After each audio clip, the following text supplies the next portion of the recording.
راح تقول له يا رب امرني ان اغرق ابن ادم. ليه؟ اكل خيرك ومنع شرك. شوف انت غالي ازاي عند ربنا. شوف انت، شوف السماء مش طيرانه ولا الارض ولا البحار، كلهم عايزين يبقوا ابن ادم. ليه؟ لانه مش مقدر نعمه التكريم الالهي.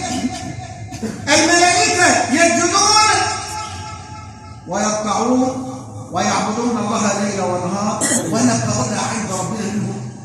انظر بماذا؟ بنعمه العقل التي اودعها الله لنا وفينا. عشان نكون افضل عند الله من الملائكه لازم تكون قدر المسؤوليه اللي ربنا اودعها لك وفيك. كلنا مش عم الحاج الفقير بس، كلنا مروحين. الموت ياتي فجأة دون انذار ودون قبول الاعذار.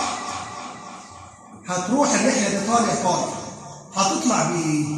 لازم تطلع مكرم، لان انت رايح عند اللي كرمك، رايح عند الكريم. لكن انا عايز اقول لك واسالك، انت رايح له ايه؟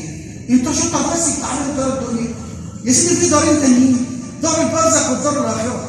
دار البرزخ عايزه تحميل والدار الاخره عايزه تعميل.